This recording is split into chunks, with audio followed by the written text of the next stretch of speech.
네, 이번엔 국제 뉴스 살펴보겠습니다. 트럼프가 이란과의 핵협상에서 합의를 이루지 못하면 나쁜 일이 일어날 것이라며 앞으로 열흘을 시한으로 제시했습니다. 가자 지구 재건을 위한 원조 자금 모금에는 한국도 참여할 것이라고 언급하기도 했습니다. 워싱턴에서 신윤정 특파원입니다. 트럼프 미국 대통령이 가자 지구를 넘어 전 세계 분쟁을 끝내겠다며 만든 평화위원회. 평화를 내건 첫 회의에서 트럼프 대통령은 이란에 대한 군사 공격 가능성을 경고했습니다. 이란을 향해 의미 있는 합의를 해야 한다며 그렇지 않으면 나쁜 일이 벌어질 것이라고 압박한 겁니다. 열흘을 시한으로 제시한 뒤 지난해 6월 미군의 이란 핵시설 폭격에서 한 걸음 더 나갈 수도 있다고 밝혔습니다. If it doesn't happen, it doesn't happen. But bad things will happen if it doesn't. So now we may have to take it a step further, or we may not. 이번 발언은 핵시설을 정밀 타격한 지난해보다 공격 범위가 확대될 수 있음을 시사한 것으로 풀이됩니다. 실제로 미군은 중동에 이라크 침공 이후 최대 규모 군사력을 집결시켜 공격 태세를 과시하고 있습니다. 일촉즉발의 긴장 속에 트럼프 대통령은 회의에 참석한 각국 관계자들 앞에서 평화보다 중요한 것도 저렴한 것도 없다고 강조했습니다. 그러면서 가자 지구 재건을 위해 평화위에 참여하는 9개국이 70억 달러, 우리 돈 10조 원 이상을 기부하기로 했다고 밝혔습니다. 또 일본이 원조 자금 모금 행사를 열기로 했다며 한국 등이 참여할 거라고 소개했습니다. Be attended by other nations in the region, including South Korea, the Philippines, Singapore, and others. And I know that China is going to be involved. 인도네시아 등 5개국은 가자 과도기 치안 유지를 위한 국제 안정 화군에 파병하는 방안도 나왔습니다. 팔레스타인 무장정파 하마스의 무장 해제를 끌어낼 해법은 빠진 채 가자 지구 청사진만 제시되면서 실제 이행 여부는 여전히 미지수라는 평가가 나옵니다. 워싱턴에서 YTN 신윤정입니다. 내란 재판부는 윤석열 전 대통령이 국민에게 사과도 하지 않고 재판도 불출석했다며 태도 문제를 질타했습니다. 그럼에도 오랜 기간 치밀하게 비상계엄을 계획한 건 아니라고 판단해서 사형 대신 무기징역을 선고했습니다. 김태민 기자의 보도입니다. 내란 특검팀은 윤석열 전 대통령이 장기간 계엄을 준비하고도 반성조차 하지 않는다며 사형이 마땅하다고 강조했습니다. 피고인은 반성하지 않습니다. 양형에 참작할 사유가 없고 오히려 중한형을 정해야 합니다. 1심 재판부는 윤 전 대통령이 범행을 주도했고 여러 사람을 관여시켜 죄가 무겁다고 지적했습니다. 또 계엄이 초래한 막대한 사회적 비용에 관해 사과하지 않고 별 이유 없이 재판 출석을 거부하기도 했다고 비판했습니다. 그럼에도 12.3 계엄이 권력 독점을 위해 사전에 치밀하게 기획된 거란 특검 주장은 받아들이지 않았습니다. 직접 물리력을 사용한 사례가 거의 없는 등 계획 대부분이 실패로 돌아갔다는 겁니다. 아주 치밀하게 계획을 세운 것으로 보이지는 않습니다. 물리력의 행사를 최대한 자제시키려 했던 사정도 보입니다. 실탄 소지나 직접적인 물리력, 폭력을 행사한 예는 거의 찾아보기 어려웠습니다. 대부분의 계획이 실패로 돌아갔고 내란 전까진 장기간 공무원으로 일하며 범죄를 저지르지 않았고 65세로 고령인 점도 양형 사유로 참작했습니다. 이 때문에 법원은 내란 우두머리 혐의를 넉넉히 인정하고도 법정 최고형 대신 무기징역을 선택했습니다. YTN 김태민입니다. 네, 윤석열 전 대통령 선고 소식은 잠시 뒤에 변호사와 함께 더 자세히 알아보겠습니다. 경제 뉴스입니다. 코스피가 또 사상 최고치를 기록했습니다. 코스닥 시장도 5% 가까이 오르면서 올해 들어 두 번째로 장중 사이드카가 발동했는데요. 우리 주식시장을 비롯해서 다양한 경제 현안들 주원 현대경제연구원 연구본부장과 함께 알아보겠습니다. 어서 오십시오. 네, 안녕하십니까. 네. 먼저 뉴욕 증시 살펴보겠습니다. 지금 간밤에 3대 지수 모두 하락 마감했던데 배경이 뭡니까? 배경은 뭐 다양한 원인이 들려오고 있는데 첫 번째는 뭐 1월 FOMC 회의록에서 아마 일부 그 위원이 뭐 금리 인상 얘기를 했던 거, 근데 네. 그거 갖고 뉴욕 증시가 하락하기는 좀 어려워 보이고. 예. 가장 큰 건 이제 미국하고 이란의 전쟁 가능성. 트럼프가 시한을 이번 달 말까지 줬거든요. 네. 지금 우리 이제 주식시장이 워낙 호황이고 그리고 뭐 국내 여러 가지 이슈도 있고 하다 보니까 사람들이 좀 간과하고 있는 부분인데 네. 만에 하나 미국과 이란의 전쟁이 터진다면 상당히 심각한 부분이 있습니다. 어떤 문제가 생깁니까?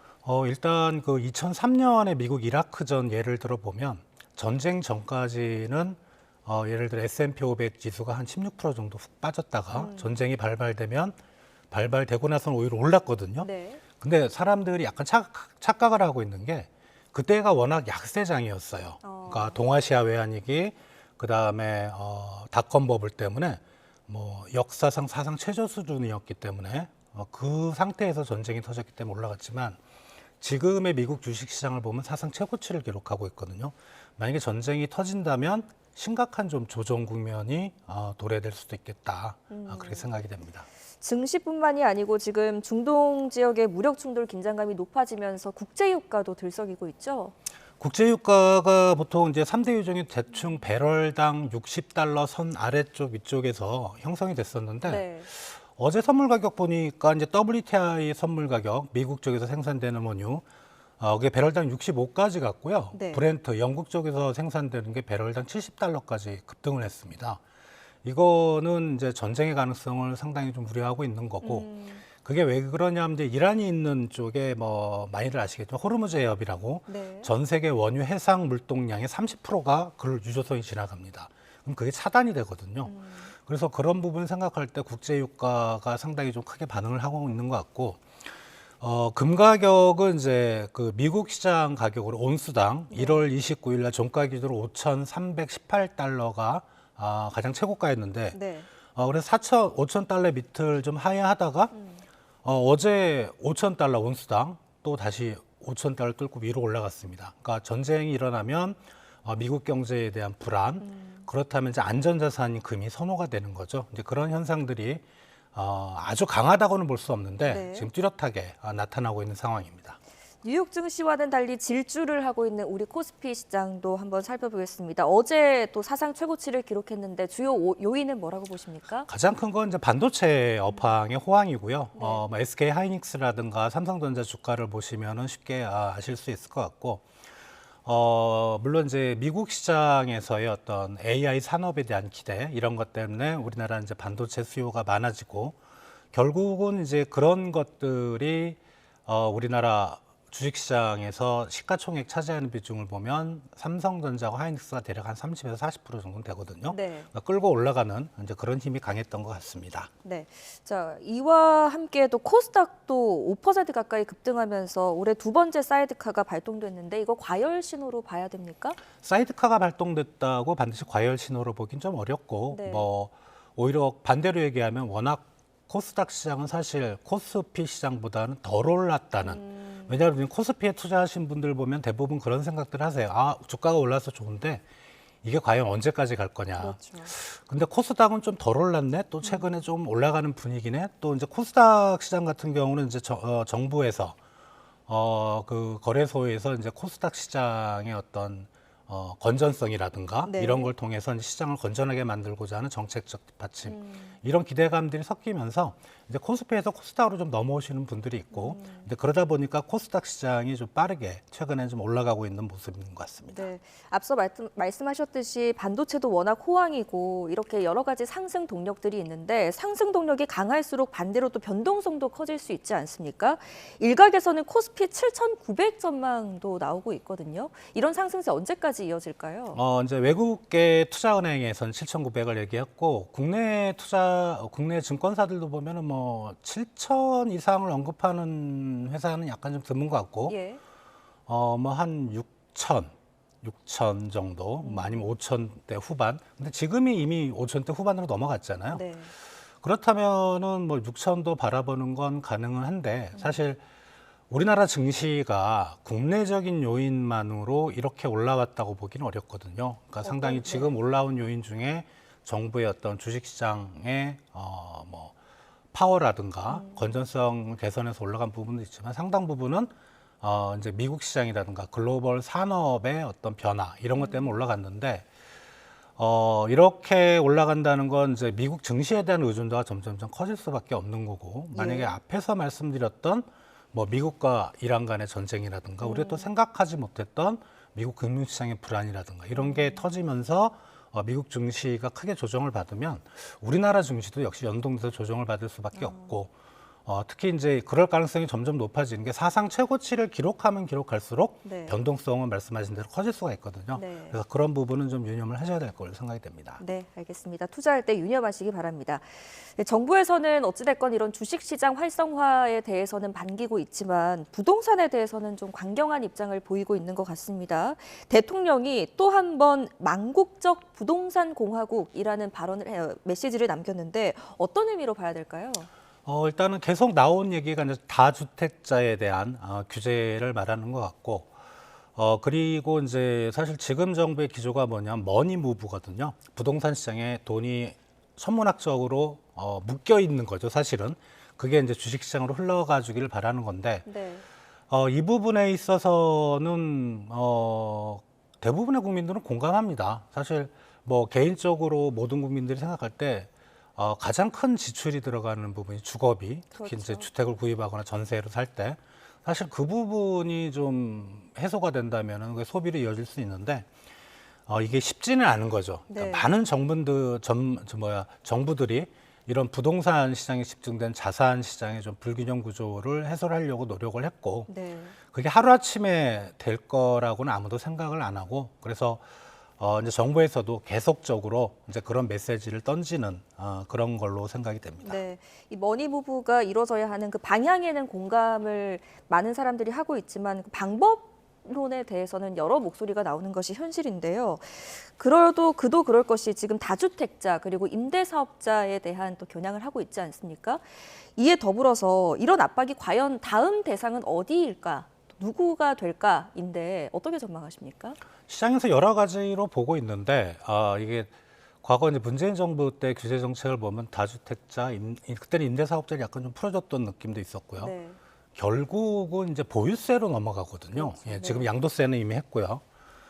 그래서 주택에 대한 보유세. 근데 과거 제 기억이 정확한 건 아닌데 문재인 정부 때는 보유세가 거의 일괄적으로, 그러니까 투기가 좀 과열된 지역은 사실 좀 강하게 들어가야 되는 부분인데 그걸 이제 공시지가를 통해서 어떤 격차를 두고자 했는데 지금 나오는 얘기는 어떤 투기 지역, 상징적인 예를 들어 뭐 강남이라든가 분당이라든가 이런 쪽에 대해서는 아예 과세 구간을 달리한다든가 이런 보유세의 어떤 구조 시스템을 바꿔서 그쪽에 대해서 먼저 강하게 좀 두드리지 않을까. 뭐 정부에서는 그런 얘기까지는 안 나오는데 왜냐하면 이제 부동산 시장이 최근에 많이 올랐다고는 하지만 사실 그런 좀 강남이라든가 경기도 일부 이런 쪽을 중심에서 많이 올랐거든요. 사실 다른 지역은 크게 그쪽에 사시는 분들은 체감하지 못하고 있으니까 그런 상징적인 지역을 중심으로 해서 아마 좀 보유세의 어떤 세제의 좀 핀셋 규제라고 하죠. 예, 그런 쪽으로 아마 두들기지 않을까 저는 개인적으로 그렇게 보고 있습니다. 네, 이런 이야기도 좀 궁금한데 지금 세율을 직접적으로 올리다 보면 이제 정치적인 부담이 있기 때문에 그런 방법보다는 과세 기준을 조정하는 방법을 통해서 보유세 인상을 하는 것이 아니냐 이런 목소리도 나오는데 여기엔 공감하십니까? 세율을 조정을 하려면 사실 이제 법을 바꿔야 되잖아요. 네. 그러려면 상당한 기간이 걸리고 이게 부동산 시장을 잡으려면 상당히 속도전이 필요한데 말씀하신 게 이제 일리가 있는 게 정부로서는 시급히 잡고 싶어 하니까 네. 이제 그런 쪽으로 나아갈 수 있는데 그러면은 이제 권한은 정부에 있지만 해당 지자체에 반발이 있을 수가 있거든요. 네. 그래서 그런 부분은 사실 지자체와 좀 중앙 정부의 담당 부처 간에 좀 협의가 좀 먼저 이루어지고 우리 정부가 그렇게 발표를 했는데 지자체에서 반발한다 그러면은 거기에 사시는 분들은 사실 헷갈리는 거죠. 그렇죠. 부동산 시장이 정말 위험해지는 상황이 뭐냐면 그 시장에 들어가 있는 분들, 집을 가지고 계신 분들, 집을 살려고 하는 사람들이 혼란을 겪는다는 거. 이거는 좀 피해야 될 부분인 것 같습니다. 네. 알겠습니다. 정부가 여러 가지 부동산 대책 그리고 뭐 공급 대책도 몇 차례 내놨었고요. 그런데도 불구하고 지금 서울 수도권 집값이 다시 오르고 있는데 좀처럼 잡히지 않는 모습입니다. 원인은 뭐라고 보십니까? 역시 뭐 부동산원에서 이제 이번 주는 이제 쉬는 날이면서 발표를 안 했고요. 1월 달 통계가 이제 대신 발표가 됐는데 특히 이제 서울 아파트 가격이 상당히 올랐는데 결론은 그거밖에 없습니다. 예. 공급이 있어야 가격이 안정이 될 텐데 지금 서울 지역은 사실 공급이 최근에 이제 뭐 태능이라든가 이런 쪽에 뭐 유유부지를 가지고 공급한다는 정책을 발표했지만 많은 분들이 알고 계시지만 그게 이제 정책을 발표하는 것과 실제로 거기에 준공이 돼서 아파트가 공급되는 건 또 다른 얘기잖아요. 그러다 보니까 당장 뭐 전세든 매매든 살 집이 없다는 그런 시장에 공급이 없어진다는, 최근에 금값 오르는 거와 똑같은 겁니다. 금이 이제 최근에 채굴이 거의 중단되다시피 하니까 올라가고 있거든요.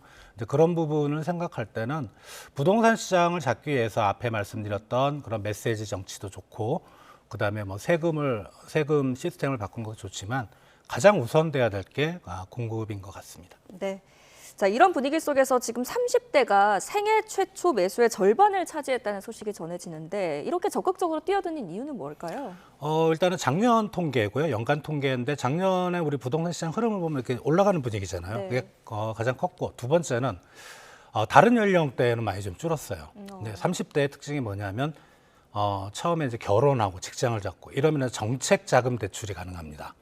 뭐 여러 가지 우리 많잖아요. 그래서 그런 젊은 층은 이제 다른 층은 오히려 대출 규제가 들어가는데 어떤 젊은 층 30대 같은 경우는 그런 정책 자금을 이용할 수 있어서 이제 그런 걸 생각을 할 때는 이제 정책 자금이라는 게 또 말 그대로 정책 자금이라서 네. 예, 정책 기조가 바뀌면 그것도 없어질 수 있거든요. 빨리 받아서 이때 아니면 서울에 집을 못 산다, 이런 심리가 30대에서 가장 팽배했던 걸로 생각이 됩니다. 네, 알겠습니다. 마지막으로 생활 물가도 좀 살펴보겠습니다. 맥도날드가 가격을 올린다는 소식이 전해졌는데 원인이 뭡니까? 이제 회사 쪽에서 밝힌 거, 제가 이제 신문 기사, 언론 기사를 보면은 환율하고 뭐 원재료 인건비 얘기를 듣는데, 첫 번째 환율은 아니거든요. 왜냐하면 이제 지금이 이제 1,456원인데 1년 전에 1,458원이거든요. 비슷합니다. 예. 네. 또 1년 전에 1,401월 달에 3월 달에 1,458원 찍은 후에 내려갔다 또 다시 올라가고 있거든요. 그래서 환율은 아닌 것 같고, 원재료도 보면 밀가루 가격도 미국산 SRW, HRW라고 이제 두 품목을 많이 잡는데, 밀도 보면은 둘 다 마이너스예요. 1년 전에도 비해서. 그래서 어느 쪽이 올라갔다는 건지 잘 모르겠는데, 아무튼 뭐 근데 인건비 얘기는 맞는 것 같아요. 인건비는 최근에 많이 올랐으니까. 네. 아무튼 그 서민들은 그나마 우리가 이제 싸게 먹을 수 있는 그렇죠. 식사인데 햄버거 가격이 올라갔다는 게 좀 슬픕니다. 네. 자, 이런 가격 조정이 뭐 햄버거 이런 품목뿐만이 아니고 먹거리 전반으로 번질 가능성에 대해서도 우려하는 목소리가 있습니다. 예, 1월 달에 소비자 물가 상승률 전체로 보면 2%밖에 안 올랐는데 외식 물가가 2.9% 올라 있거든요. 네. 이거는 이제 지금 보면 상품 쪽보다는 서비스, 이게 외식 물가는 서비스 쪽에 들어가는데 서비스 쪽의 인플레이션 압력이 점점점 높아지고 있는 것 같아요. 이게 기업들이 여러 가지 이유를 대서 공급 가격을 올리는 측면도 있지만 네. 근데 그런 걸 생각할 때는 소비자 물가 2.0이라는 건 한국은행의 물가 안정 목표치라 네. 상당히 좋은데, 실제로 서민들이 체감하는 물가는 외식 물가 이런 게 대표적이거든요. 그래서 정부가 이제 신경 쓸 때는 이제 먹는 문제, 예, 먹거리, 그다음에 외식 물가, 서비스 이런 쪽에 과연 물가 상승 압력이 어느 정도 되는지 한번 좀 주의 있게 봐야 될 부분인 것 같습니다. 네, 알겠습니다. 주식시장, 부동산 시장, 그리고 물가까지 알아봤습니다. 지금까지 주원 현대경제연구원 연구본부장과 함께했습니다. 잘 들었습니다. 한국 봅슬레이 개척자로 불리는 원윤종이 전체 1위 득표로 국제올림픽위원회 IOC 선수위원회에 당선됐습니다. 한국인 역대 세 번째이자 동계 종목 선수 출신 최초입니다. 이대건 기자입니다. 미리 준비한 세 컬레의 신발이 모두 닳도록 열심히 뛰겠다는 원윤종의 각오는 현실이 됐습니다. 이번 올림픽 기간 진행된 IOC 선수위원 투표 결과 원윤종이 후보 11명 가운데 1위로 당선된 겁니다. 2004 아테네 올림픽 태권도 금메달리스트 문대성과 같은 대회에서 탁구 남자 단식 금메달을 획득한 유승민 대한체육회장에 이어 우리나라 역대 세 번째입니다. 한국 동계 종목 출신으로는 최초입니다. 앞서 쇼트트랙 선수 출신 전희경과 썰매 종목의 강강배가 출마했지만 뜻을 이루지 못했습니다. 여태까지 선수들을 많이 만나오고 교류하고 네트워크를 형성했던 게 그래도 이렇게 좋은 결과로 이렇게 나온 것 같아서 너무 기쁩니다. 원윤종은 한국 봅슬레이 개척자로 불립니다. 2018 평창 대회 때 봅슬레이 남자 4인승 은메달을 목에 걸었고 2022 베이징 대회까지 3차례 올림픽 무대를 밟았습니다. 이후 국제 봅슬레이 스켈레톤 연맹 선수위원으로 활동하며 IOC 선수위원회 꿈을 키웠습니다. 여러 가지 스포츠 행정에 대해서 배우고 또 선수들을 위해서 앞장서서 제가 먼저 다가갈 수 있고 그렇게 열심히 활동해서 있습니다. 이로써 김재열 국제빙상경기연맹 회장과 함께 우리나라 현역 IOC 위원은 2명으로 늘었습니다. 이제 원윤종은 오는 2034년까지 스포츠 외교관으로 세계를 누비게 됩니다. YTN 이더훈입니다. 칠레에서 액화가스를 싣고 달리던 트럭이 고속도로 한복판에서 쓰러져 대형 폭발이 일어났습니다. 이로 인해 트럭 운전사를 포함해 4명이 숨졌고 10여 명이 다쳤습니다. 이경아 기자가 보도합니다. 뿌연 연기 속에 불탄 차들이 뒤엉켜 있습니다. 뒤집힌 트럭에서는 맹렬하게 불길이 솟구쳐 오릅니다. 전쟁을 치른 듯 초토화된 이곳은 칠레 수도 산티아고 인근 고속도로. 사고는 액화가스를 실은 트럭이 갑자기 도로에 쓰러지면서 시작됐습니다. Un camión transportaba gas líquido, ya por causas que se están investigando, este conductor pierde el control del camión, colisiona, choca con las barreras de contención y vuelca. A raíz de eso y del producto inflamable que él, ¿no es cierto?, transportaba, se produce una explosión. 대형 폭발로 인해 20여 명이 숨지거나 다쳤습니다. 운전사도 현장에서 숨졌습니다. 다친 사람 일부는 위독한 상황이어서 사망자가 늘어날 가능성도 있습니다. Mucha gente quedó atrapada, otra gente que venía atrás de un bus empezó a escapar por los vidrios. Yo me cubrí con una barra New Jersey. Bueno, como pueden ver, el vehículo quedó calcinado. 피해는 여기에 그치지 않았습니다. 주변에 있던 50대 넘는 차량이 불탔고 인근 고철 처리장과 시멘트 공장에도 불길이 옮겨 붙었습니다. 추가 폭발 위험도 있어 재해 당국은 냉각 처리 등 현장 수습을 서두르고 있습니다. 가브리엘 보리치 칠레 대통령은 심각한 폭발 사고 현장에서 정부가 주민 보호를 위해 노력하고 있다면서 사망자 유족과 부상자에게 애도와 위로를 전했습니다. YTN 이경아입니다.